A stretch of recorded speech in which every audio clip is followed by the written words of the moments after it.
ডাকাতি করতে গেছে। সেই ডাকাতি করতে গেলে তাদেরকে ধরা হয়েছে। তাদের ধরা হলো কেন? সেই জন্য ইউনূসের যে এক দল তৈরি করেছে কি এনসিপি, সেই দলের এক নেতা কি হান্নান মাসুদ, সে যে মুচলেখা দিয়ে সেই ডাকাতদের ছাড়িয়ে এনেছে। তারপরে খুনি ডাকাত যত চোরটা যা কিছু এই তাই নিয়ে তার রাজত্ব। এবং জুলাই 15 তারিখ থেকে যে হারে গণহারে পুলিশ হত্যা করা হয়েছে, আওয়ামী লীগের নেতাকর্মী হত্যা করা হয়েছে, সাংবাদিক হত্যা করেছে, পেশাজীবী হত্যা করেছে, তার কোনো বিচার হবে না। ইন্ডেমনিটি দেওয়া হয়েছে। কেন দেওয়া হবে ইন্ডেমনিটি? খুন করে ইউনূসের বাহিনী, এগুলি তো তার মেটিকুলাস ডিজাইনের অংশ। তারা এভাবে নির্বিচারে হত্যাকাণ্ড, অগ্নিসংযোগ, সমস্ত কিছু ধ্বংস করা শুরু করলো, আগুন দিয়ে দিয়ে পোড়াতে শুরু করলো। বাংলাদেশ আওয়ামী লীগের কোনো একটা নেতা কর্মীর ঘর বাড়ি নাই, ব্যবসা প্রতিষ্ঠান নাই, জ্বালিয়ে পুড়ে ছারখার করে দিচ্ছে, নিঃস্ব করে দিচ্ছে আমাদের এক একটা নেতাকর্মীকে। অস্ত্র অর্থ ছড়িয়ে যারা এই ক্ষমতা দখল করলো, সেই ডক্টর ইউনূস ক্ষমতা দখল করেই তারা কি করেছে, এই 8টা মাসে মানুষকে কি দিতে পেরেছে দেখলাম। খুব লম্বা গলায় তাদের লোক বলছে ঋণ পরিশোধ করেছে। ঋণ পরিশোধ তো একটা নিয়মিত ব্যাপার। বাংলাদেশ তো কোনোদিন ডিফল্টার হয়নি। বাংলাদেশ নিয়মিত ঋণ পরিশোধ করতো। আমাদের জিডিপির মাত্র 37% আমাদের ঋণ ছিল। খুব লম্বা গলায় বললেন এত হাজার টাকা, এত $1 মিলিয়ন নাকি পরিশোধ করেছে। পরিশোধ করেছে, টাকাটা পেয়েছে কোথায়? ওটা পরিশোধের জন্য তো টাকা বাজেটে ধরাই ছিল।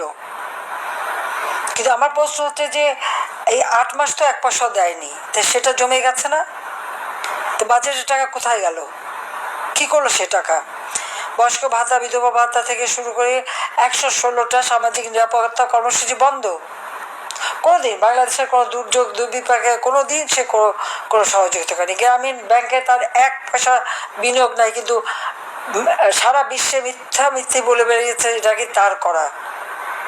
গ্রামীণ ব্যাংকে তো আমি 400 কোটি টাকা দিয়েছি যখন প্রধানমন্ত্রী হয়েছি। ইউনূসকে তো আমরা ওই যে টেলিকমিউনিকেশন ব্যবসাটা তো আমি দিয়েছি। আর হত্যা করে তারা, নাম দেয় মব জাস্টিস। আইন কেউ হাতে তুলে নিতে পারে না। আইন হাতে তুলে নেওয়াটাই হচ্ছে বেআইনি।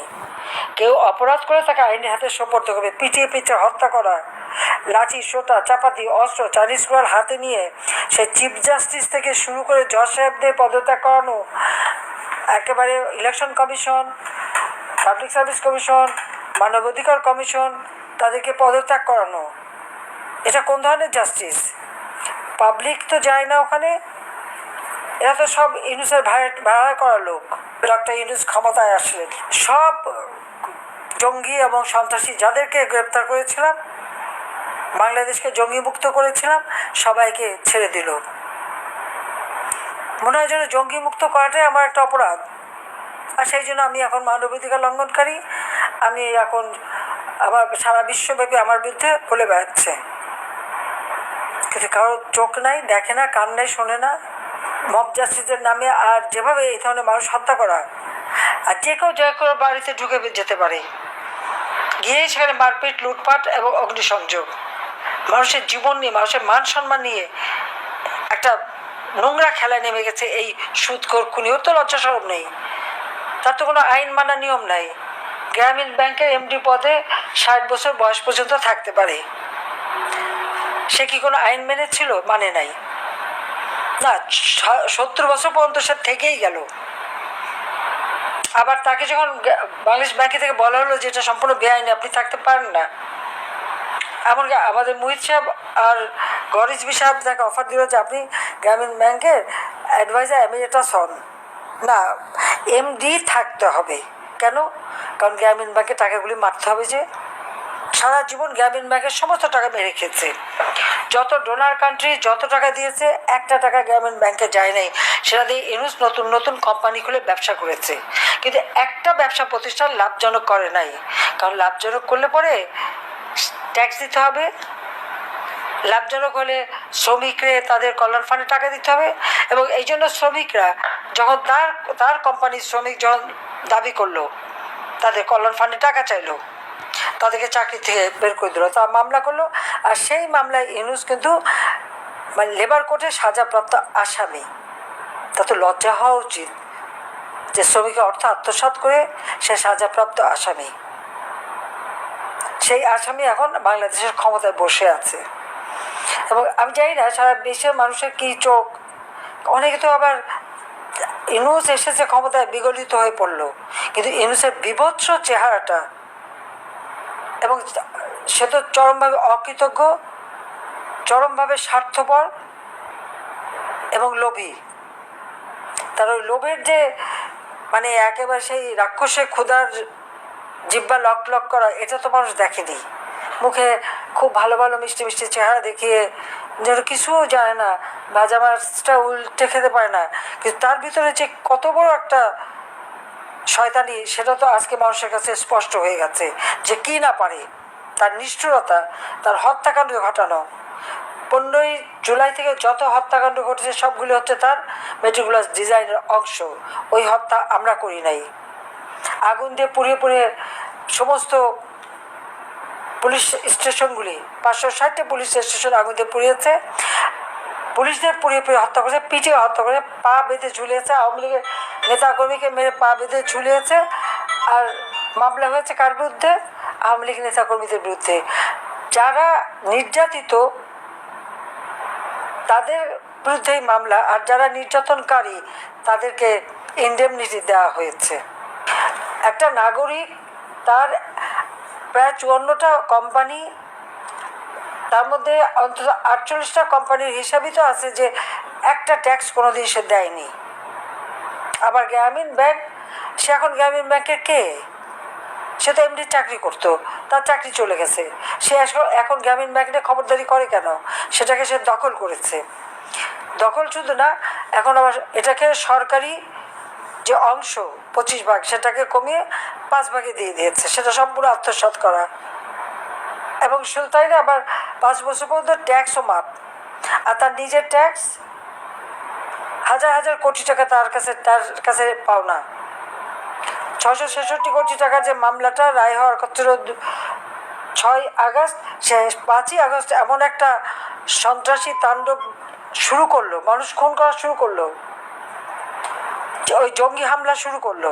আমি তো লাশের উপর লাশ ফেলে ক্ষমতা থাকতে চাইনি, অথচ ইউনূস তো লাশ ফেলে লাশের উপরে পাড়া দিয়েই তো ক্ষমতা এসেছে। এখন দেশ বিক্রি শুরু করেছে। এই দেশ বিক্রির মশলাকে তো আমি কোনোদিন দেইনি, আমার কাছে তো অনেকবার প্রস্তাব এসেছে, কেন আমি দেবো? এই মাটি, এই দেশ, এই দেশের মানুষের সম্পদ। কিন্তু আজকে সে কি মানবিক করিডোর দেবে? পৃথিবীর যে কটা দেশে মানবিক করিডোর দিচ্ছে, সেই কটা দেশের অবস্থাটা কি একটু ভেবে দেখেন তো, একটু খোঁজ নিয়ে দেখেন আপনারা। আর আজকে বাংলাদেশের ক্ষমতা আসতে না আসতে বলে মিয়ানমারের বর্ডার, সেই বর্ডারে নাকি সরকারের নিয়ন্ত্রণ নাই। তো যিনি ক্ষমতায় বসে আছেন, তার যদি দেশের স্বাধীনতা সার্বভৌমত্ব রক্ষা করার কোনো শক্তি না থাকে, যোগ্যতা না থাকে, শুধু ওই অস্ত্র হাতে নিয়ে আর আওয়ামী লীগ নিধন করেই ক্ষমতায় থাকা। আওয়ামী লীগ এদেশের মানুষের সংগঠন। আওয়ামী লীগ আমলে তো এই বর্ডার কখনো এরকমভাবে নিয়ন্ত্রণহীন হয়নি। যতদিন আমি ছিলাম একটা দিনের জন্য নিয়ন্ত্রণহীন হয়নি। আমাদের স্বাধীনতাকে সুরক্ষিত করবার সব ব্যবস্থা নিয়েছে। সেন্ট মার্টিন দ্বীপে, সেখানেও আমি সুরক্ষার ব্যবস্থা করেছি। বিজিবির সেখানে আমি একটা বিওপি করে দিয়েছি। আজকে কেউ সেন্ট মার্টিনে যেতে পারে না। সেন্ট মার্টিনের ভাগ্যে কী হয়েছে? ওটা কি বাংলাদেশের আছে না নাই? সে জবাবটা আমি ইউনূসের কাছে চাই। ডক্টর ইউনূস বলেন যে সেটা কোথায়, কার কাছে বিক্রি করলেন, বা কোথায় গেল আমার সেন্ট মার্টিন? কেন আমার ট্যুরিজম ওখান থেকে বন্ধ হলো? কেন ওখানে হাজার হাজার মামলা দিয়ে মানুষকে তাড়িয়ে দেওয়া হলো? কার কাছে বেচে দিলেন? কিসের বিনিময়ে? আর কেন আমার বর্ডার অরক্ষিত হলো? তার জবাব তো ইউনূসকে দিতে হবে। এই দেশ বিক্রি করার জন্য না, আমরা রক্ত দিয়ে এই দেশ স্বাধীন করেছি, এটা আমাদের মনে রাখতে হবে। নিজে ট্যাক্স ফাঁকি দেবেন, আবার সবাইকে হয়রানি। এমনকি আর্মি অফিসার, তাদের কি অপরাধ? গোয়েন্দা সংস্থার প্রধান ছিল, কে কোথায় ছিল, তাদের বিরুদ্ধে, তাদের পাসপোর্ট বাতিল, তাদের বিরুদ্ধে মামলা, তাদের বিরুদ্ধে হয়রানি। যারা আমার স্বাধীনতা সার্বভৌমত্ব রক্ষা করবে, তাদেরকে এভাবে অপমান করে কিভাবে? জাতির কাছে হেয় করে কিভাবে? যে সেনাবাহিনীর পেছনে জনগণের সমর্থন না থাকে তারা কি জিততে পারে? পাকিস্তানি হানাদার বাহিনী 96,000, তারা যে সারেন্ডার করতে বাধ্য হয়েছিল কেন? জনসমর্থন ছিল না। তা আজকে আমাদের সেই স্বাধীনতা সার্বভৌমত্ব রক্ষাকারীদেরকে জনগণের কাছে হেয় প্রতিপন্ন করা হচ্ছে।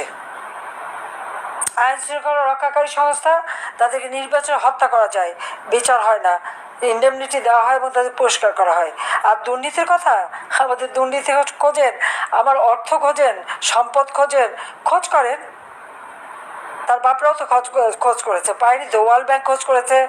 সে পদ্মা সেতু টাকা যখন বন্ধ করেছিল বলেছে আমি নিজের অর্থে করব, দুর্নীতির মামলা দিয়ে আমি, আমার বোন, আমাদের ছেলে মেয়ে সবার খোঁজ করেছে, পেয়েছে কিছু?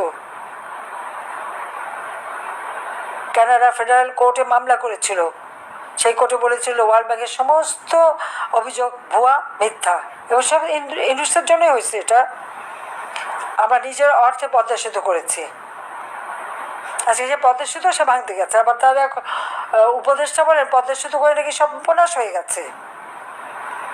22টা জেলার গণমানুষকে জিজ্ঞাসা করা হোক, তাদের সর্বনাশ হয়েছে না তাদের আর্থসামাজিক উন্নতি হচ্ছে, এইটুকু যে জানে না, তারা আবার এখন ক্ষমতায় বসে আছে। আমার পরিষ্কার স্পষ্ট কথা, যত মিথ্যা মামলা দেওয়া হয়েছে সব প্রত্যাহার করতে হবে।